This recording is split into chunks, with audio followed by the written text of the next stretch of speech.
What is up, everybody? It's me, Bryson Booker, once again, back again. You know how we do. Here's another review I have for you. And as you can see, it's a classic Disney film. Now, here's the thing with me and Disney. I haven't really done too many Disney film reviews. I mean, I have nothing against the company, but I mean, they're the most prominent reviews here on YouTube. I mean, you can easily search up a Toy Story review. You can easily search up a Cinderella review. Some are great, some are good, some are absolutely horrible. But they're the most dominant reviews you can find on YouTube. So, if I said I was going to do a Disney review, I said I was going to do it on a film that you may or not have heard of. That's where Fantasia 2000 comes in. Fantasia, the original and this one slightly, have to be my favorite Disney films of all time. Toy Story being number 2, The Brave Little Toaster being number 3 because I kind of grew up with that one. This one has to be number 1. Well, no. The original Fantasia is number 1. This is number 2. Toy Story number 3. Toy Story 2 number 4. Brave Little Toaster number 5. Basically, any other Pixar movie is in my top 10. So, there we go. Sum that up for you. Anyway, this film was released towards the dawn of the new millennium, kinda, in December 17th of 1999 by Walt Disney Studios. And obviously it's called Fantasia 2000. Now, I actually thought this film was made in 2000. Turns out I was wrong. It was actually made in, of course, what I just said, 1999. Now, Fantasia, of course, was an original 1940 Walt Disney film made by Walt Disney himself, along with the orchestra who did it. Basically, the format of Fantasia, some people kind of find confusing, but at the time, it was absolutely spectacular. It was a mix of animation, which I love animation. I love cartoons. I don't care what you people say. I love animation. And music. And of course, you guys know, since this is Music Month on BBTV, I just had to include this review because I love music. It is amazing. This movie combines the two and smashes it together for 75 minutes of fun. Well, the original film, the original 1940 Fantasia, is about 2 hours. This is only 75 minutes, which is kind of a downside, but hold on, I'll get to that in a minute. But it features some of the same qualities as the original. Original orchestra songs, and lively animation, very vibrant, beautiful animation. Goodness gracious. And orchestral music. But this time, in the second Fantasia, there are special actors and celebrities who appear. And I actually have the Wikipedia article pulled up beside me because I couldn't remember all of their names, so I needed a little boost to help me. So, the orchestra is the Chicago Symphony Orchestra, who performs the whole set. I did not just buy this movie because I live in Chicago and I know the Chicago Symphony Orchestra. No, I bought this movie because it's an amazing movie. There's some flaws to it, but it's a Disney film, and Disney films have to be amazing in their own right at some point. So, the soundtrack was performed by the Chicago Symphony Orchestra with the conductor of James Levine. And a group of celebrities who come in during the introductions of songs during the live action portions include Steve Martin, Isdig Perlin, Bette Midler, Penn and Teller, James Earl Jones, Quincy Jones, and Angela Lansbury. And all those people make appearances during the film. They kind of have some funny parts, making this movie a much more lighthearted film than its original predecessor, which just had a conductor. And there's basically only one scene in the original Fantasia that's actually pretty funny. And that's, of course, when Mickey Mouse comes out Hi, Mr. Disney. Thank you. And that's basically it. This film is a lot more lighthearted. It has a lot more funny parts during the live action scenes, of course, which feature the celebrities, trying to be silly, but obviously not too silly because this is kind of like a serious sort of film. And of course, the program contains the orchestra tracks to stories. The original Fantasia had a lot more segments where it was basically just music and drawings and animation. Music and just plain animation.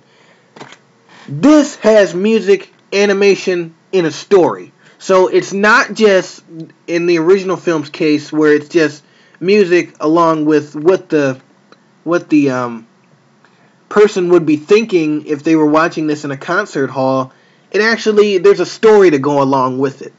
And I kind of wish they would have kept the original concept of the whole what would the person be thinking if they saw this in a live concert kind of mentality. But I guess for the time, they were like, we need to put a story in this.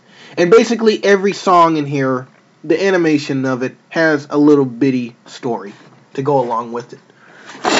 And I'll show you what songs are on here.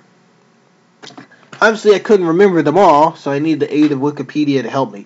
But they're pretty good. I'll tell you which ones are the best, because there's some in here that... and then there's some that I thoroughly enjoyed, that are actually pretty great.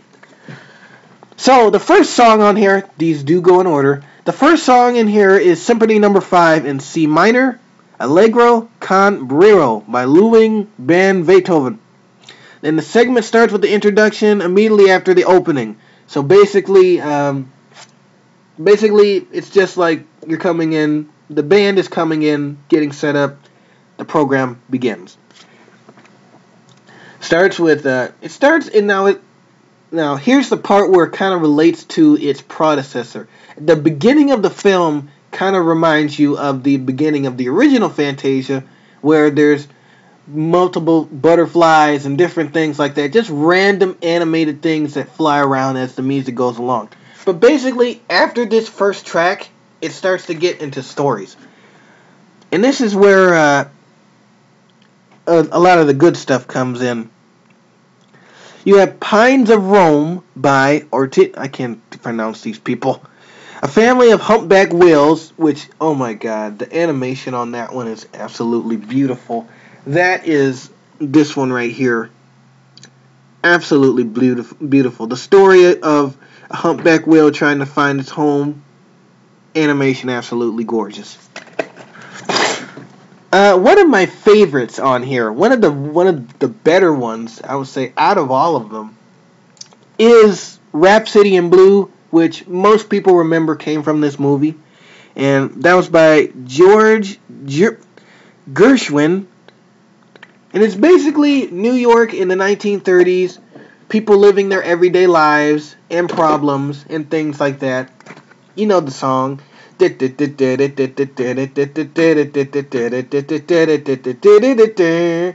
you know it. The next track is Piano Concerto No. 2 in F major, El Allegro. And that's basically, let me see. Is this the Sorcerer's Apprentice? Let me see. One sec. No, this is not. This is the one with the toys and this army guy is trying to fight to get this girl, basically. Whole thing. The next one is the Carnival of Animals, which is the shortest.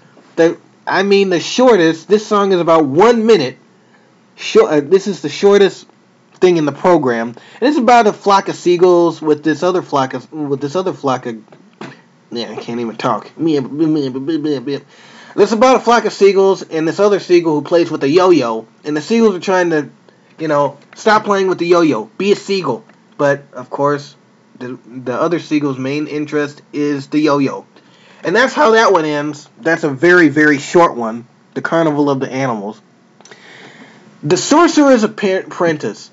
This is the only one that appears in both films, both Fantasia 2000 and the original Fantasia. It's basically the Sorcerer's Apprentice from the original Fantasia. They made no changes to it. This part of the film kind of disappointed me because I absolutely thought that they were going to take the Sorcerer's Apprentice and make it better, like version number 2. This is the second movie.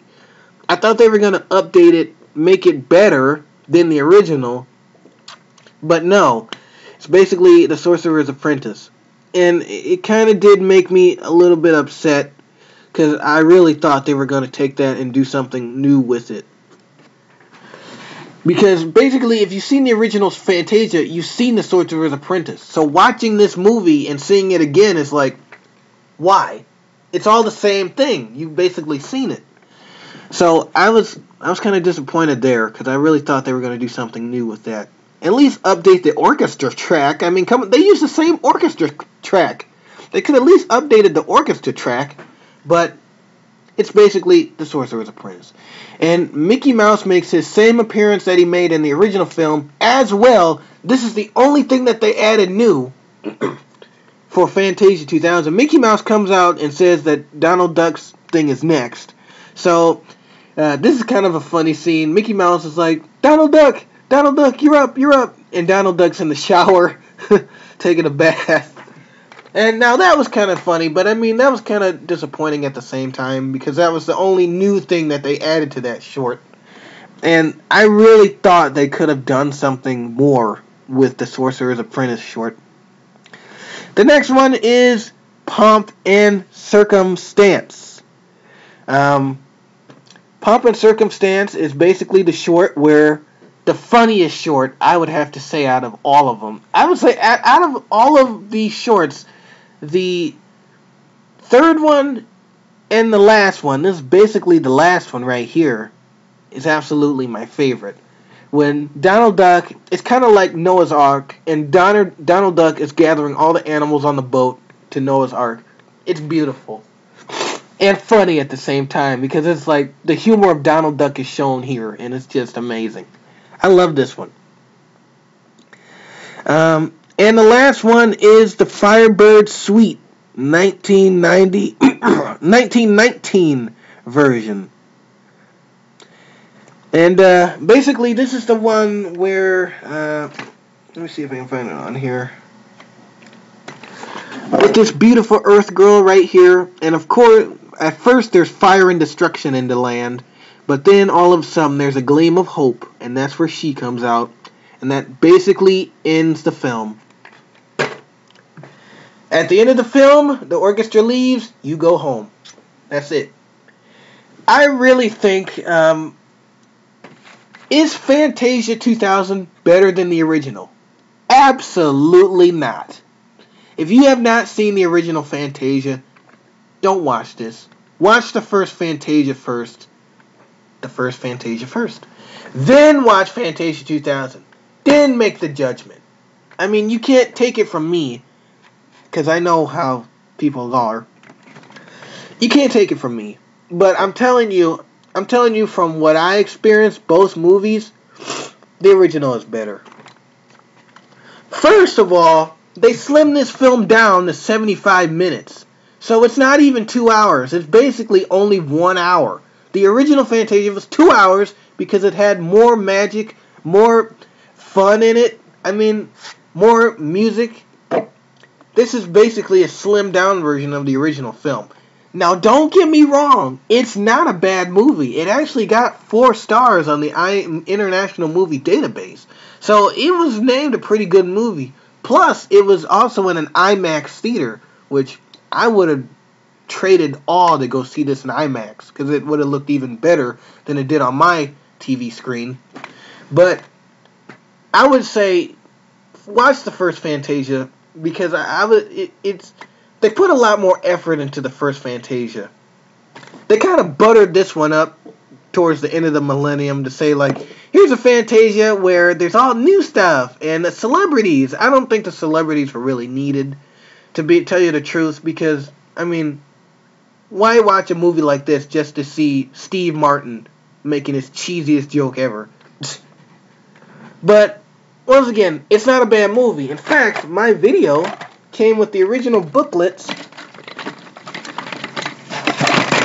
This is a 2000 release video, by the way, to let you know. Mine actually came with the original booklets and everything from Burn Visa Home Entertainment and Disney Movie Magic Rewards. So that was actually pretty cool. I got to pick this up from the thrift store not too long ago. So here's all the original paperwork and everything. All of this is probably expired. Fill out this card to win a chance at Disney World. I wish I could do that with their extremely high prices. Save $5. This talks about the, this is a pretty cool booklet. This talks about how they made Fantasia 2000. Yeah, basically. And it also lists the shorts on the program. So this is a pretty cool booklet to have. It's a nice little collectible booklet. Some activities in it for kids. Pretty nice. So, once again, Fantasia 2000. It's not a bad film. Although, it could have been better. It really could have been better. And for those of you who disagree with me, I'm sorry. That's just my opinion. But, I mean, you watch the original Fantasia and then compare it to this 75-minute short. I really think the original, they put more effort into it. But, don't get me wrong. This is a really good film. It's decent, you know? It's Disney, so it has to be good somehow. So thanks for watching this review of my 2000 released Fantasia 2000. Released by Walt Disney Studios. Thanks for watching.